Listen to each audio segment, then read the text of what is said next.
आणि याच बजेटकडून सर्वसामान्यांना, देशाला आणि वेगवेगळ्या क्षेत्रात काम करणाऱ्या लोकांना नेमक्या काय अपेक्षा आहेत त्याबद्दल आपल्याला चर्चा करायची आहे। त्यासाठी आपल्यासोबत अर्थक्षेत्रात काम करणारी काही तज्ञ मंडळी आहे। माझ्यासोबत गुंतवणूक सल्लागार समीर दिघे आहेत, त्याचबरोबर अर्थविषयक घडामोडींचे तज्ञ आणि अभ्यासक निखिलेश सोमण सर आहेत आणि त्याचबरोबर अर्थतज्ञ गौरी पिंपळे या सुद्धा। मी तिघांचं सुद्धा स्वागत करतो या चर्चेमध्ये आणि मला सुरुवात निखिलेश सरांपासून करायची। निखिलेश सर, काय अपेक्षा आहेत या बजेटकडनं? नॉन इव्हेंट असं बजेटला गेल्या काही वर्षात आपण बऱ्याचदा म्हणतो, पण यावेळेसचं बजेट वेगळं असेल असं वाटतं? नमस्कार. बघा, आपण गेले काही वर्ष सातत्याने हे बघत आलोय की बजेट हा खरा आपल्या अर्थव्यवस्थेचा एक मोठा ट्रिगर मानला जातो. कारण सर्वसामान्यांनाच नव्हे तर प्रत्येक समाजातल्या घडीला त्याच्या वर्गाला त्याच्याकडनं अपेक्षा असतात. मग तो कॉर्पोरेट जगत असेल किंवा तुमचं मध्यमवर्गीय असेल, सॅलरीड क्लास असेल किंवा अजून आपण म्हणतो तसं सगळ्यांना वेगवेगळ्या अपेक्षा असतात. एक साधारण जर आपण म्हटलं तर मागच्याच बजेटमध्ये आपण बघितलं की त्यांनी 12 लाखापर्यंत जे आता आपल्याला करमर्यादा त्यांनी वाढवलेली आहे ती निखिलेश सर, मी काही सेकंदांसाठी तुम्हाला थांबवते। आपली चर्चा अशी चालू ठेवायची। ही खूप महत्त्वाची दृश्य सध्या आपण दिल्लीमधून पाहतोय। अर्थमंत्री निर्मला सीतारामन काही वेळामध्ये बजेट सादर करणार आहेत आणि त्यापूर्वी दरवर्षीप्रमाणे ही एक संस्कृती म्हणून या बजेटपूर्वी अशा प्रकारे बॅग दाखवणं, आणि निर्मला सीतारामन यांनी खरं तर हा खूप मोठा बदल घडून आला। पूर्वी लेदरची बॅग असायची आणि आता हे सगळं इलेक्ट्रॉनिक फॉर्ममध्ये आता बजेट सादर होतं आणि ती महत्त्वाची दृश्य आपण पाहतोय। खरं तर आपण इतक्या वर्षांपासून जेव्हा बजेट पाहतो, निर्मला सीतारामन यांच्या यावेळी पोशाखाचं पण प्रत्येक वेळी वैशिष्ट्य असतं। एखाद्या राज्याची संस्कृती उचलून त्यांच्या पोशाखामध्ये आपल्याला दिसत असते। त्यामुळे निश्चितच काही काळानंतर स्पष्ट होईल की आज त्यांचं काय वैशिष्ट्य असणार आहे। अत्यंत महत्त्वाची दृश्य सध्या आपण दिल्लीमधून पाहतोय। ठीक, निखिलेश सर, आपण आपला मुद्दा पूर्ण करूया। हां, तर मी जसं तुम्हाला म्हटलं की मागच्याच वर्षी 12 लाखापर्यंत त्यांनी करमर्यादा जी वाढवली, त्याच्यामुळे आता कसं झालंय की ती थोडीशी अनपेक्षित होती। त्याच्या अगोदर 7 लाखापर्यंत आपल्याला करमर्यादा होती आणि त्या 12 लाख केली आहे। जरी ह्या वर्षी लोकांना असं वाटत असेल की आता 12 लाखावरनं ते 14 लाख किंवा 15 लाखापर्यंत जावं, पण मला वैयक्तिक असं वाटतंय खरं म्हणाल तर की ह्याच्यात काही फारसा बदल होईल असं मला अपेक्षित नाहीये। बघा, अपेक्षा करणं हे प्रत्येकाचं काम असतं, पण जर आपण देशाचा जर ओव्हरऑल विचार केला तर प्रत्येक वेळेला केलेल्या अपेक्षा तेवढ्याशा म्हणजे मान्य होतील किंवा त्याचं पूर्णपणे त्या घेतल्या जातील निर्मला सीतारामन मॅडमकडनं असं होत नाही। कारण आपल्याला दोन्ही बाजू बघाव्या लागतात, नाण्याच्या दोन बाजू असतात। कारण जसं तुम्हाला काही जर सवलती द्यायच्या असतील तर मग ती तूट किंवा तो पैसा आणायचा कुठून हा देखील एक सरकारसमोर प्रश्न असतो। त्याच्यामुळे जरी आपण 15 लाखाची अपेक्षा म्हटलं, आपण ATC मध्ये काही बेनिफिट्स वाढवली असं म्हटलं, गुंतवणूकदारांना काही त्यांना आपण असं म्हटलं की त्यांच्या अपेक्षा आहेत की आम्हाला तुम्ही काही थोडंफार अजून सवलती द्या, पण मला असं प्रामाणिकपणे वाटतं की ह्या वेळेला फारसा सवलतींवर भर नसावा। अपेक्षा खूप आहेत। इव्हन आमच्या शेअर बाजाराच्या लोकांकडनं पण अपेक्षा आहेत की लॉंग टर्म कॅपिटल गेन आमचा जावा, त्याच्यामुळे कदाचित मार्केटला थोडी चालना मिळेल। शॉर्ट टर्म कॅपिटल गेन जो मागच्याच वर्षी त्यांनी 15% 20% नेलाय तो देखील कमी व्हावा। आणि सगळ्यात महत्त्वाचं म्हणजे STT हा गेले अनेक वर्ष प्रलंबित विषय आहे। मला अजून आठवतंय की आपल्याकडे जेव्हा long term capital gain tax नव्हता त्याला पर्याय म्हणून STT हा चालू केला गेला होता, पण गेल्या काही वर्षापासून आपण लॉंग टर्म कॅपिटल गेन देखील भरतोय, जो 10%वरनं मागच्याच वर्षी 12.5% झालाय। तर तो आपण भरत असताना समोर STT पण आपण भरतोय। तर अशा बऱ्याचशा विविध गोष्टी आहेत की ज्या सरकार आपल्याला देऊ शकतं, पण आता कितपत देईल हे आपल्याला 11 नंतरच कळेल। अगदी खरं तर या संदर्भात आपण समीर दिघे सरांकडे जाऊया, गुंतवणूक सल्लागार आहेत। काय वाटतंय समीरजी, यावेळी बजेटमधून काय अपेक्षा नोकरदार मंडळी ठेवू शकतात? नोकरदार मंडळींना चमकदार घोषणा आता या बजेटमधनं मिळतील असं मला तरी नाही वाटत आहे। कारण का तर मध्यम वर्गाला गेल्या वर्षीच्या बजेटमध्ये खूप मोठं गिफ्ट दिलेलं आहे। सो त्यामुळे आता दरवर्षीच असं मोठ्या गिफ्टची अपेक्षा करण्याऐवजी काही धोरणात्मक बदल मात्र या बजेटमध्ये होतील असं दिसतंय। आणि त्यात जर आपण इकॉनॉमिक सर्वेचा कव्हर पेज जरी बघितलं तर त्यावरती एक्सपोर्ट्सचा असा स्पष्ट उल्लेख त्या व्हिज्युअल्समधनं पण दिसतोय। सो त्यामुळे एक्सपोर्ट रिलेटेड खूप मेजर लेवलवर काही अनाउन्समेंट्स होण्याची शक्यता वाटते।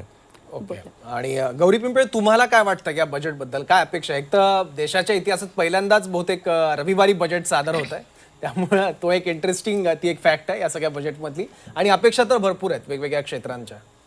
हो, अगदी रविवारी बजेट सादर होत आहे हे ही वैशिष्ट्यपूर्ण बाब आहे की 1 फेब्रुवारी रविवारी आला तरी यावर्षी अर्थमंत्री बजेट सादर करतायत आणि अपेक्षा म्हणाल तर प्रत्येकाच्या वेगवेगळ्या असणार. जसं सोमन सर म्हणाले किंवा आता दिघे सर म्हणाले तसं प्रत्येकाच्या प्रत्येक क्षेत्राच्या वेगवेगळ्या अपेक्षा असणार. ॲग्रिकल्चर सेक्टर म्हणा, इंडस्ट्री म्हणा, सर्व्हिसेस म्हणा, प्रत्येकाला आपापल्या जो बिझनेस किंवा जे काही कार्यक्षेत्र आहे त्याच्यामध्ये आलेल्या अडचणी आहेत त्याच्यामध्ये मार्ग काढण्यासाठी अपेक्षा त्यांच्या असणार आहेत.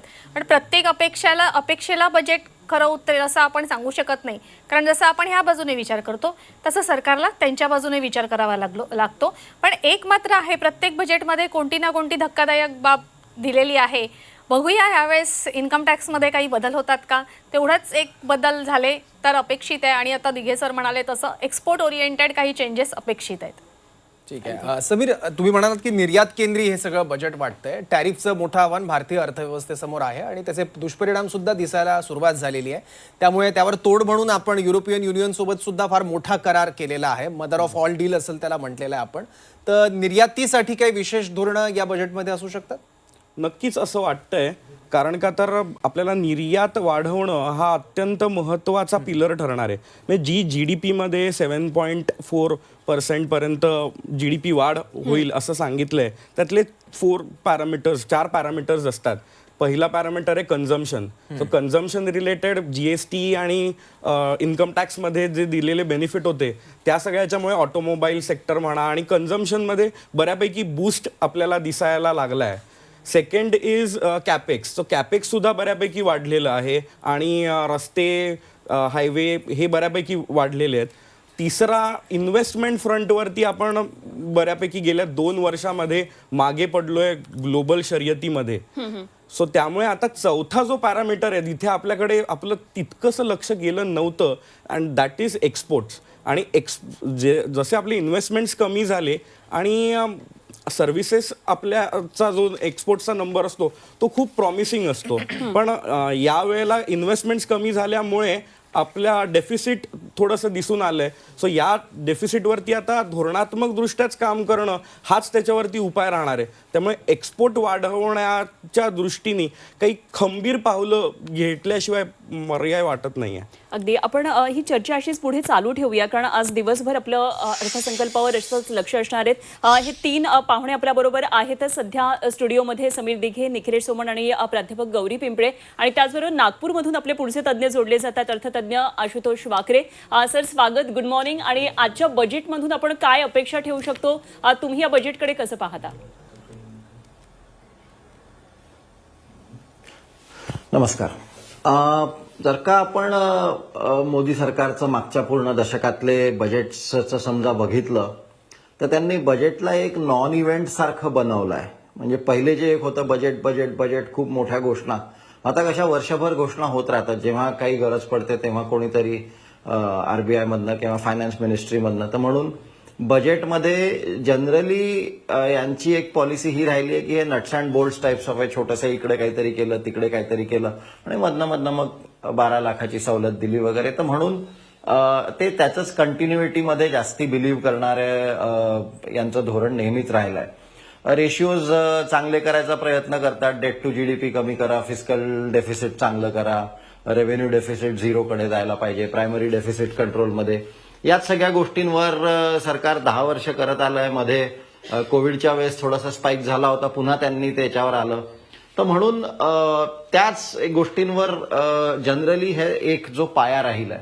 पण महत्वाचं हे आहे की आपलं अर्थसंकल्प आत्ता अशा जागतिक परिस्थितीमध्ये येत आहे की जेव्हा अमेरिका कधी व्हेनेझुएलाच्या प्रेसिडेंटला उचलत आहे, कधी ग्रीनलँडवर अटॅक करू म्हणताय किंवा इराणमध्ये काही चालू आहे. आणि जे कर्ज आहे सगळ्याच देशांचे, अमेरिकेमध्ये शटडाऊनच्या गोष्टी चालू आहे. म्हणजे पगार द्यायला पैसे नाही म्हणून ते कर्ज घेतात आहे. तर आणि या अर्थसंकल्पाच्या म्हणजे या क्रेडिट आपलं मॉनिटरी पॉलिसी इकॉनॉमिक सर्वेच्या मध्ये एक ग्राफ असा आहे की भारताचा डेट टू GDP किंवा लायबिलिटीज ऑफ द गव्हर्नमेंट ह्या कमी होत चालल्या. तर बघा 2 वेगळ्या गोष्टी होतात आहे. एकीकडे जपान म्हणा, चायना म्हणा, स्पेन म्हणा, पोर्तुगल म्हणा, ग्रीस म्हणा, हे सगळे जे फ्रान्स म्हणा किंवा अमेरिका म्हणा, हे सगळे जे देश आहे हे वाढत्या कर्जापायी यांना खूप मोठा प्रश्न आहे. आणि डेट बर्डनमध्ये हे चालले आणि याच्या विपरीत भारतामध्ये आपण आपलं डेट टू जीडीपी चांगलं करतोय, इन्फ्लेशन कंट्रोलमध्ये ठेवतोय. तर याच्यामध्ये जेव्हा आता जे बजेट येईल आहे याच्यामध्ये याच्यावर नक्कीच लक्ष राहील आहे की आपली करन्सी किंवा आपली अर्थव्यवस्था ही जास्ती स्ट्रॉंग पाहिजे ग्लोबली. कारण जे सोनं चांदी सध्या जे वर चाललंय ते इतकं केऑसचं एक अस्थिरतेचं एक काहीतरी लक्षण दाखवता येते. कारण की सोनं चांदी सहसा वर जात नाही. आता अशा प्रकारचं. तर एक थिअरी ही चालू आहे की समजा भारत आणि युरोमध्ये समजा एक करार होतो, मदर ऑफ ऑल डील्स, तर डॉलरचा वापर करणारच नाही. त्यांचे सौदे जे होतील ते युरो आणि रुपीमध्ये होतील आणि असे छोटे छोटे डील सगळीकडे झालं तर आपण डॉलरायझेशनकडे चाललो. आणि मग जर का असं झालं तर मग अमेरिकाला हे आवडणार नाहीये की आपली जी जगामधले आपण जे एक बिग डॅडी आहे. तर कुठेतरी खूप 2026 हे खूप ब्रिटल परिस्थिती आहे किंवा असं आपण वेफर थिन याच्यावर चालतोय असं आहे. आणि अशा याच्यात जर का काही कमी जास्त झालं म्हणजे छोटे वॉर्स तर चालूच आहे आणि ट्रेड वॉर्स तर चालूच आहे, पण जर का हे फुल ब्लोन अप समजा झालं तर आपल्याला कुठेतरी खूप चांगलं करता आलं पाहिजे. त्याच्यासाठी ही तयारी राहील आहे असं मला जास्ती वाटतं. मग डिफेन्स म्हणा, फायनान्शियल फिस्कल पोझिशन म्हणा, फार्मा म्हणा, या सगळ्या याच्यामध्ये आणि ऑफकोर्स आत्मनिर्भर तर थीम आहेच. तर मला वाटतं की हे जास्ती थीम राहील आहे यावेळेस बजेटची. वाकरे सर, तुमचे यातले दोन खूप महत्वाचे मुद्दे मला असे वाटतात. तुम्ही म्हटलात की सोन्या चांदीचे दर ज्या पद्धतीनं खरं तर अशा प्रकारे व्होलॅटिलिटी कधीच नव्हती, ज्या वेगाने वर चढले, तर काल तर जवळपास 91,000ची घट जळगावमधून आपल्या पुढे आलेली आहे, म्हणजे जळगावमध्ये नोंद झालेली आहे. तर आणि सोनं सुद्धा जवळपास 83,000 खाली जवळपास मला वाटतं किती हजारांनी खाली उतरलेलं आहे. एकंदरीत सोन्या चांदीमध्ये एक जी व्होलॅटिलिटी पाहायला मिळते ती फार मोठ्या प्रमाणात आहे. त्यामुळे एकंदरीत अर्थव्यवस्था स्ट्रॉंग राहणं खूप महत्वाचं आहे. आपण या सगळ्या मुद्द्यांवर अशी चर्चा करत राहूया.